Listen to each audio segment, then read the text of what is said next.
Market में कई सारे फ्रॉडर हैं जो ऑनलाइन तरीके से लोगों को बेवकूफ़ बनाकर पैसे लूट रहे हैं और कई सारे लोग भी हैं जो उन फ्रॉडर्स की चंगुल में आ जाते हैं। मैं समय समय पर आपको वीडियो के माध्यम से अलर्ट करते रहता हूं। अगर आप भी एपीएस मनी ट्रांसफर जैसे किसी न किसी कंपनी की आईडी लेकर सर्विसेज को प्रोवाइड करा रहे हैं या फिर फिनो पेमेंट्स बैंक की मर्चेंट आईडी लेकर काम करते हैं तो ये वीडियो को आप कंप्लीट देखिएगा। एक ऐसे फ्रॉडर है जो अपने आप को फिनो पेमेंट्स बैंक की एम्प्लॉय बताता है, फिनो पेमेंट्स बैंक के नाम पर आपको कॉल करता है और आपको बोलता है कि आपकी जो केवाईसी है उसको कंफर्मेशन करवाना पड़ेगा। अगर आप कंफर्मेशन यानी कि वेरिफिकेशन नहीं कराते हैं तो आपकी आईडी को बंद कर दिया जाएगा।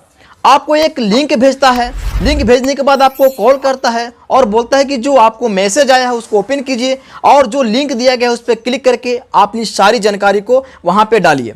हमारे दो व्यूअर हैं जिन्होंने मुझे व्हाट्सएप पे इन्फॉर्मेशन दिया था, एक मुझे कॉल रिकॉर्डिंग भी दिया है। उन्होंने बताया कि सर मेरे पास इस तरह से कॉल आया था और उन्होंने पर्सनल जानकारी मुझसे पूछ रहे थे। हालांकि उनको तो मैंने मना कर दिया क्योंकि 100% उनके साथ फ्रॉड हो जाता अगर वो सारे जानकारी दे देते। मैं इस वीडियो में आपको कॉल रिकॉर्डिंग भी सुनाऊंगा ताकि आपको अच्छी से समझ में आ जाए कि किस तरह से कॉल करके लोगों को बेवकूफ़ बनाया जा रहा है। फिनो बेसी मर्चेंट से वेरिफिकेशन के लिए मैसेज मिला था आपको? फिनो वेरिफिकेशन यानी फिनो की तरफ से आया था। जी, फिनो बेसी मर्चेंट आप चला रहे हैं कि कोई और चला रहा है आपके नाम से? नहीं नहीं, मैं ही चला रहा हूँ।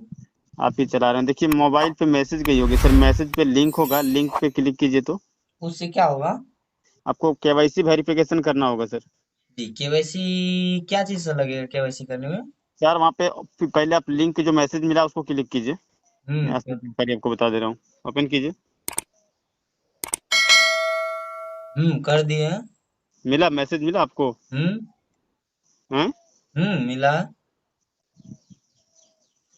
मिल गया मैसेज? हम्म मैसेज भेजा भी नहीं गया और मैसेज मिल गया आपको? क्या लिखा है मैसेज में? मैसेज में डियर मर्चेंट वर रिक्वेस्ट इतना इतना वेट फॉर इतना फिर से आया है। हम्म वो नंबर से आया है मैसेज। हाँ, उसमें लिंक होगा, लिखा होगा https हाँ service.com, चेक कीजिए। जी, इससे क्या होगा? चेक कर दिए। लिंक पे जब क्लिक कीजिएगा वहाँ पे आपका मर्चेंट नाम मांगेगा, चेक कीजिए। जी, मांग रहा है। मर्चेंट डालिए, अपना मर्चेंट नाम डालिए। डाल दिए। अपना लॉगिन है मादर पे उधर। एक बात मैं आपको बता देना चाहता हूं और इसे आप हमेशा माइंड में बिठा लीजिएगा, चाहे फिनो पेमेंट्स बैंक हो या फिर कोई भी कंपनी हो, स्पाइस मनी हो, इजिपो हो, डोगमा सॉफ्ट हो, आरएनएफआई हो या तमाम कंपनी जितने भी मार्केट में अभी चल रहे हैं, किसी का भी एम्प्लॉय कॉल करके आपको इस तरह से पर्सनल इंफॉर्मेशन नहीं पूछते और न ही आपको कोई लिंक भेजते हैं।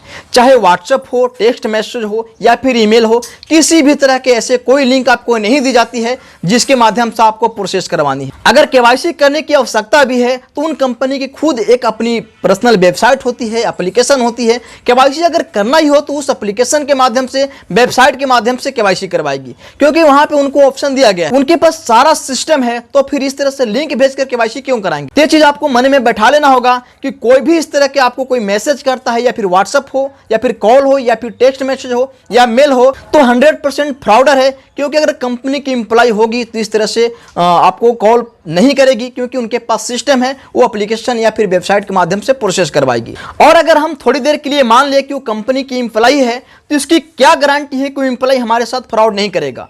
क्योंकि एम्प्लॉय तब तक एम्प्लॉय है जब वो कंपनी के सिस्टम से चल रहा है। अगर वो आपको पर्सनल नंबर से मैसेज करता है, व्हाट्सएप हो, टेक्स्ट हो या फिर कॉल करता है तो आप कंपनी को बोल नहीं पाएंगे क्योंकि कंपनी के सिस्टम में वो रिकॉर्ड नहीं होती है।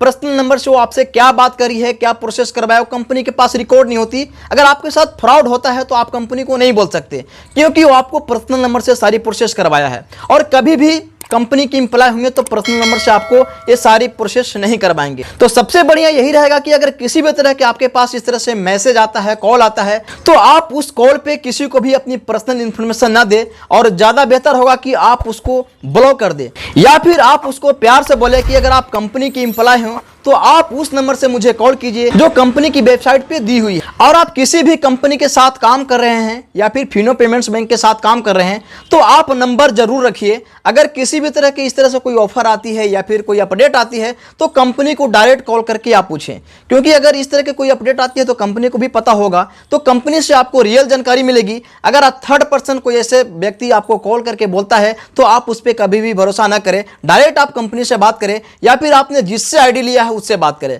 अगर आप रिटेलर होंगे तो कोई डिस्ट्रीब्यूटर आपका होगा, आप डिस्ट्रीब्यूटर होंगे तो कोई आपका मास्टर डिस्ट्रीब्यूटर या सुपर डिस्ट्रीब्यूटर होगा। अगर आप मास्टर डिस्ट्रीब्यूटर या सुपर डिस्ट्रीब्यूटर होंगे तो आपको कोई आरएम होगा, एएसएम होगा, तो उनको ये सारी इंफॉर्मेशन पता होगा, वो आपको रियल जानकारी देंगे, कभी भी आपको गलत नहीं बताएंगे। तो किसी भी तरह की इस तरह से कोई आपको जानकारी चाहिए तो डायरेक्ट आप कंपनी से संपर्क करें, ना कि कोई थर्ड पर्सन व्यक्ति पर आप विश्वास करके अपनी जानकारी शेयर करें और आपको बाद में काफी ज्यादा नुकसान सहना पड़े।